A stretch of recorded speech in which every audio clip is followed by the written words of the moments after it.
On a parlé hier, avant-hier, 2-3 jours d'affilée sur la différence entre la vision et entendre. Si j'entends une nouvelle, ça va pas spécialement me toucher, je vais pas relier à moi, je vais pas me relier à la chose. Automatiquement, c'est quelque chose de lointain. Entendre, c'est quelque chose de lointain. Qu'est-ce qui n'est pas le cas chez voir? Voir, c'est quelque chose de vivant devant toi. Mais il expliquait que c'est pas spécialement voir physiquement, c'est de comprendre. Tellement t'as compris la chose, c'est comme si tu la vois. Demain, quelqu'un t'annonce que on a parlé d'une affaire immobilière très très importante qui est en chemin d'arriver. Et c'est vraiment, c'est-à-dire ça va arriver, c'est même dans 10 ans, dans 20 ans, mais j'ai réussi à l'acquérir maintenant que dans 10 ans, 20 ans, ça va être fait et j'aurai beaucoup d'argent de ça. Je suis déjà sur un enthousiasme, une joie extraordinaire, comme si que je vois l'argent déjà rentrer dans les banques. Or, elle est pas là, c'est qu'une histoire que j'ai commencé maintenant. Parce que je vois la chose, elle est là et je la saisis de manière totalement complète et entière. Et là, automatiquement, ça va me réveiller quelque chose de très très fort chez moi. Eh bien, il a expliqué, c'est ça le concept de la connaissance. La connaissance, c'est lié à la vision. Quand quelqu'un il connaît une chose, c'est qu'il voit la chose devant lui. Et il dit que la différence il y a deux sortes d'âmes. Il y a une âme qui s'appelle l'espèce animale, et il y a une âme qui s'appelle l'espèce humaine. L'espèce humaine, c'est que ils comprennent, mais ils relativent à leur être. C'est-à-dire que leur âme vive la chose qu'ils comprennent. Par contre, l'espèce animale, les âmes qui sont des espèces animales, eux, ils comprennent la même chose que les espèces humaines comprennent. Or, la même compréhension, seulement c'est différent puisqu'elle ne relative pas à la personne. Ils ne relativent pas eux-mêmes, ils ne ressentent pas la chose comme l'espèce humaine. Alors, il explique que l'espèce humaine, c'est très peu de personnes dans le monde qui ont cette force-là de relativer et de ressentir la compréhension qu'ils connaissent sur la grandeur de Dieu. Même l'espèce animale, les âmes qui sont, de manière générale, toutes les âmes de nos générations, il a dit presque toutes nos âmes, et moi je veux dire même aujourd'hui dans notre génération, c'est toutes les âmes qui sont espèces animales. Ces âmes-là, ils ont une compréhension de Dieu, ils ont une grande compréhension de Dieu, une grande connaissance à l'image de l'espèce humaine. Or, la différence, elle est sur le fait de se relativiser à soi-même, de connecter à notre être. Ça, c'est différent. Eux, ils n'arrivent pas vraiment à ressentir les choses. Ils comprennent, mais il n'y a pas le ressenti. Et ça, c'est une grande différence, puisqu'un animal, c'est ça. Il voit qu'est-ce qui lui fait du mal, il aime qu'est-ce qui lui fait du bien, par contre, il ne ressent pas la chose. Et ça, c'est exactement les âmes de toutes nos générations. Ils comprennent, ils peuvent être dans un cours de Torah, comprendre des choses merveilleuses, mais par contre, à l'instar de ça, ils n'ont pas vraiment le comportement adéquat, puisque c'est pas, en fait, ils n'ont pas vraiment le ressenti relativement à eux-mêmes. Et ça, c'est le da'at, le connaissance, qu'est-ce qu'ils s'appelle dans le langage de la Chassidut, qui leur manque chez l'espèce animale. Et encore une fois, je répète, c'est la majorité de nos âmes dans nos générations. Et on continue. Et il explique une chose, encore une fois, quelque chose de très intéressant, c'est que la différence aussi, les gens qui arrivent à comprendre jusqu'à voir la chose, la compréhension est tellement claire, tellement puissante, qu'ils ont la vision devant eux du concept qu'ils sont en train d'étudier. Là, en l'occurrence, c'est la compréhension de Dieu, la connaissance de Dieu. C'est que même quand ils sortiront dans leur chemin de leur vie, eh bien, chaque chose sera attachée, collée à la volonté de Dieu. Or, les gens qui n'ont pas ça dans leur service de Dieu, par exemple dans la tefila, ils comprennent, mais ils ont pas vraiment le ressenti des choses. C'est pas comme s'ils voient, mais c'est plus dans l'entente, c'est plus lointain le concept de la compréhension de Dieu. Là, à ce moment-là, c'est différent, puisque quand ils vont aller dans leur chemin de la vie, quand ils vont aller parler avec des clients, faire des choses, etc., là, ça sera différent, puisque là, ils auraient des désirs d'être comme ce client. Il a une belle Bentley là qui lui tombe dans le parking, j'aimerais bien la voir. Il a une belle maison, j'aimerais bien la voir. Il a tous ces désirs matériels qu'on sait que dans la Chassidut, les désirs matériels, c'est contradictoire avec le fait d'avoir un amour de Dieu. Et ben, ces désirs matériels vont revenir davantage le fait que l'attachement qu'il avait dans la tefila n'était pas un attachement de connaissance, de savoir, de vision, de clarifier totalement avec la chose qu'il est en train d'étudier, mais c'est plus quelque chose de lointain, il comprend, mais c'est pas quelque chose qui le relative et qui voit clair la chose comme si tu vois quelque chose devant toi. Et ça, c'est une autre différence, que ça va avoir une conséquence sur le reste de la journée. Si dans la tefila, le matin, tu as la connaissance de Dieu de manière claire, voyante, d'attachement total avec la chose que tu es en train de comprendre, que ça c'est le date, ça c'est l'élément du date, la journée est complètement différente. Mais si tu n'as pas ce concept-là, eh bien la journée, Chaque chose va te faire tourner, tu voudras avoir les désirs, pas spécialement d'avoir des interdictions, désirs interdits, mais même les désirs permis dans la Chassidoute, c'est écrit que c'est un empêchement et c'est un blocage pour la connexion avec Dieu. Tu ne feras pas tout pour Dieu, tu feras des choses aussi pour tes désirs à toi proprement. Ça, c'est qu'est-ce qu'il est en train de dire. Et là, il est en train de dire comme ça. Okay. Et là, il est en train de dire comme ça. Maintenant, il est en train de passer à quelque chose de très très fort. Voilà. Alors, ici. Alors, dans le temps de la Torah, Bisman Kabbalat Torah, il y avait tout ce qui s'appelle V'cholam Roim et Akolot. Il voyait les voix. Roim et Anishma, c'est écrit, ça veut dire quoi? Il voyait les voix. Il voyait qu'est-ce que normalement on peut que entendre. Ou la Ra, ça veut dire des choses qui sont lointains. L'entente, on a dit, c'est quelque chose qui est lointain et eux, ils le voyaient.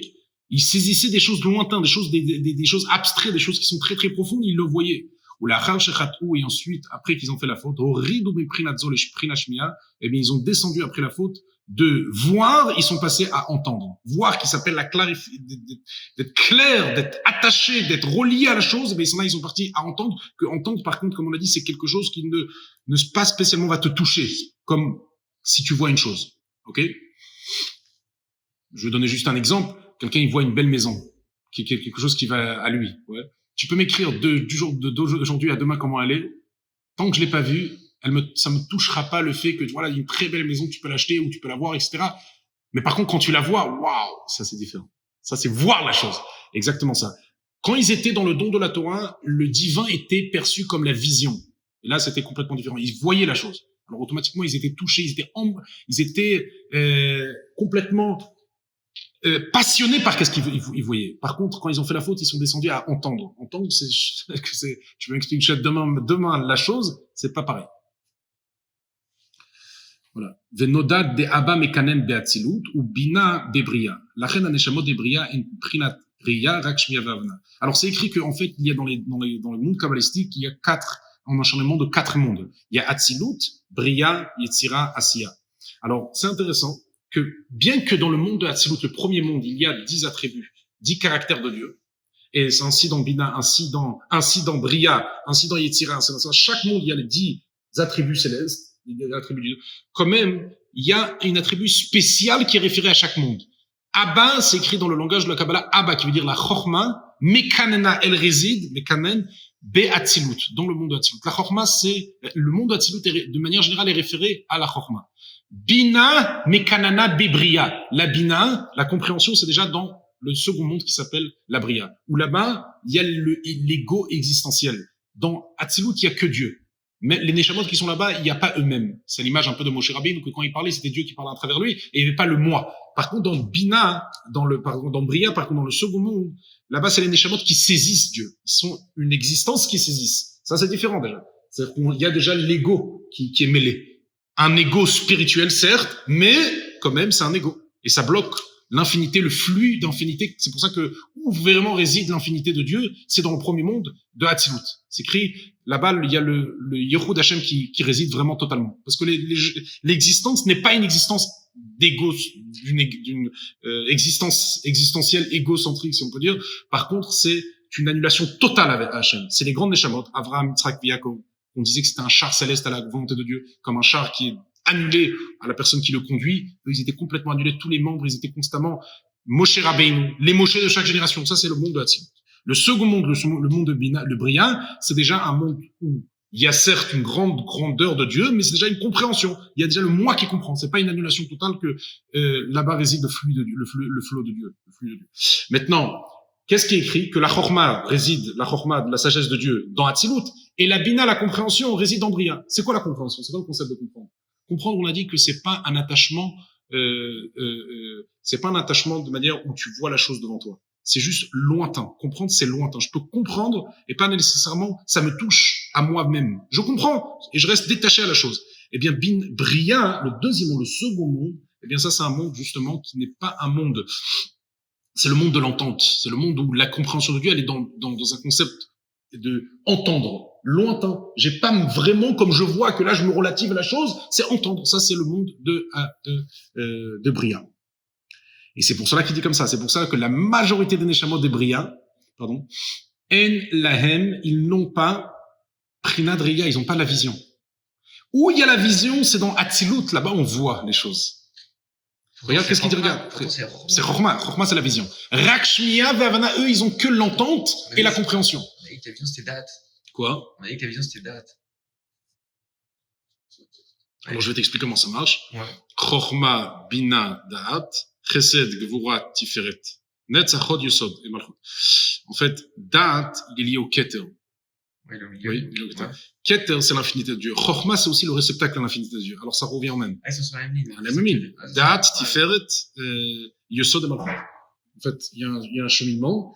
Et quand tu dis, quand on a parlé, on a commencé à parler à Da'at, et on a passé à Reya, la vision. Chokhma. On est passé à la vision, c'est la Chokhma. C'est là-bas où il y a là-bas, en fait, comme t'es rien, Chokhma, c'est le concept, c'est le Keli, l'annulation totale. Là-bas où réside vraiment la lumière, le flot de lumière. Voilà. Comme Atzilut, que c'est, de manière générale, on l'appelle la Chokhma, parce que c'est là-bas où réside le flot de lumière, parce qu'il n'y a pas vraiment d'un concept qui est là pour limiter le divin.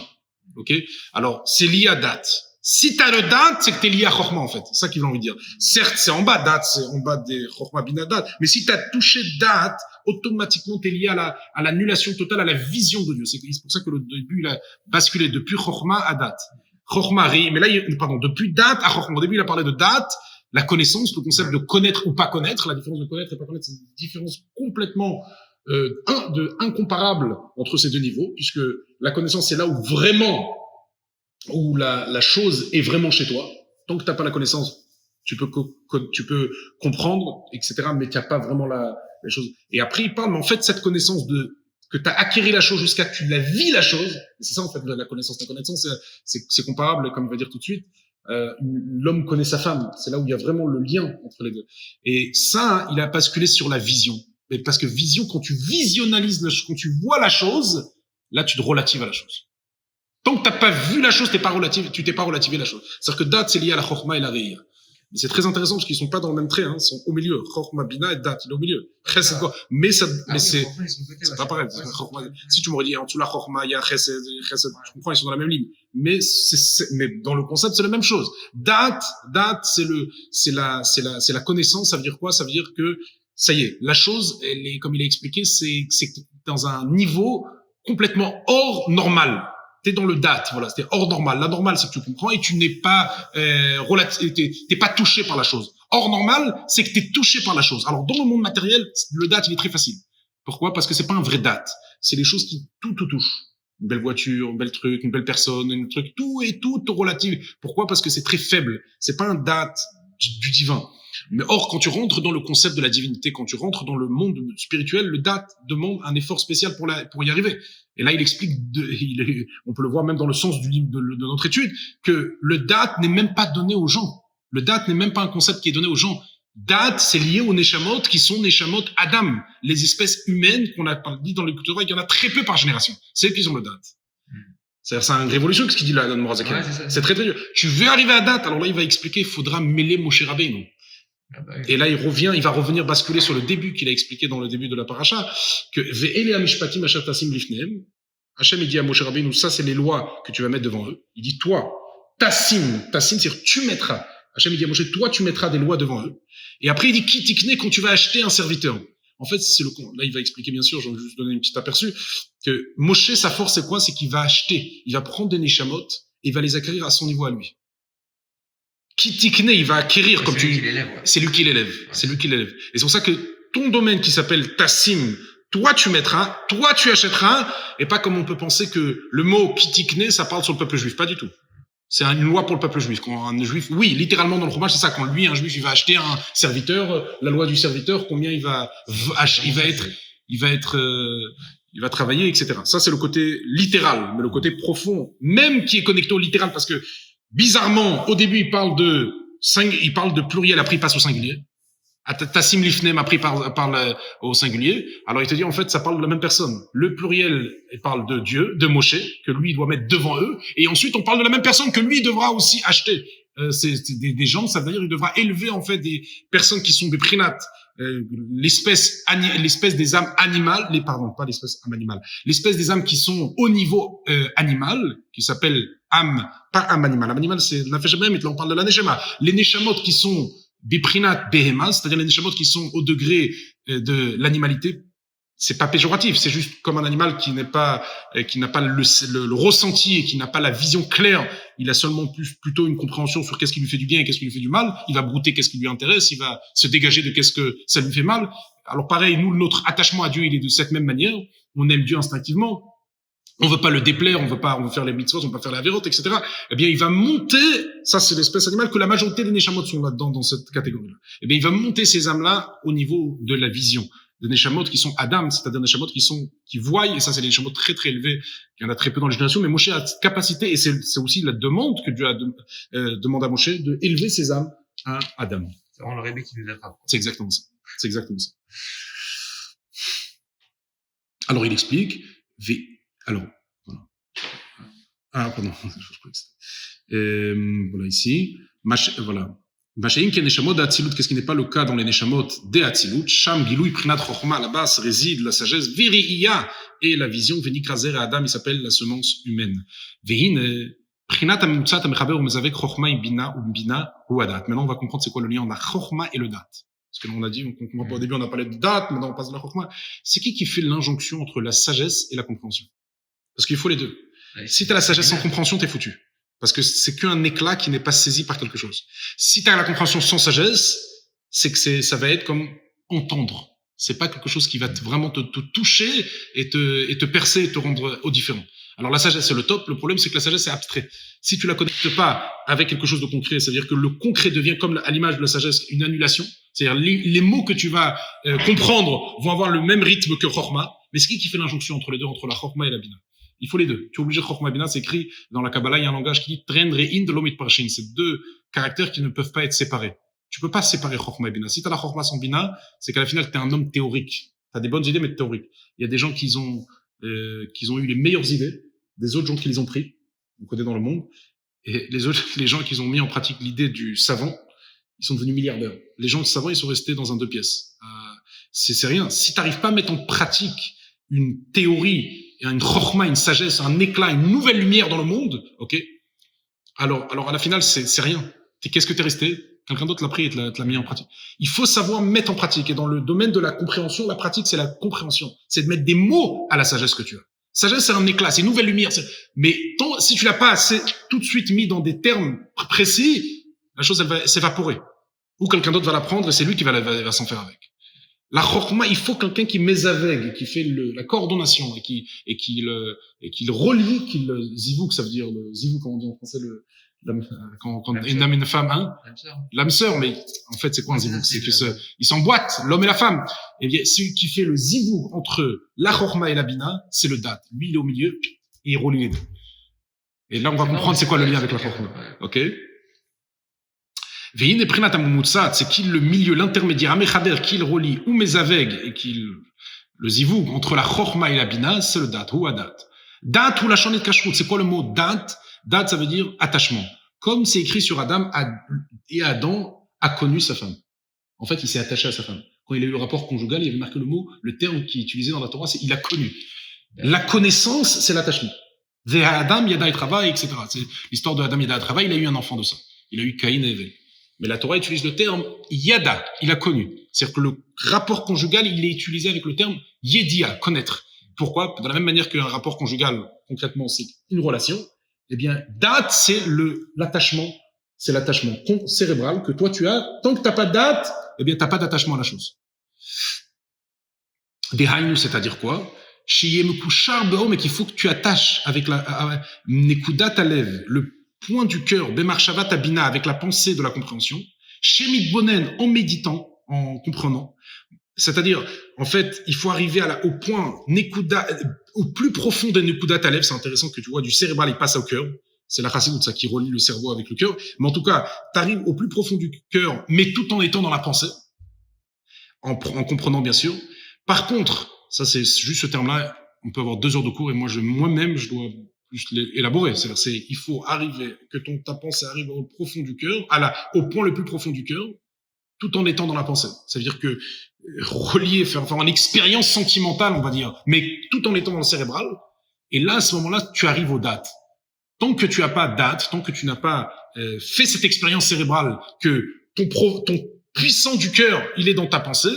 Et là, alors là, t'es pas encore dans date. Et là, il explique ici, voilà, il explique, si t'es que dans la compréhension, parce que t'es que dans la pensée quand t'es dans la compréhension.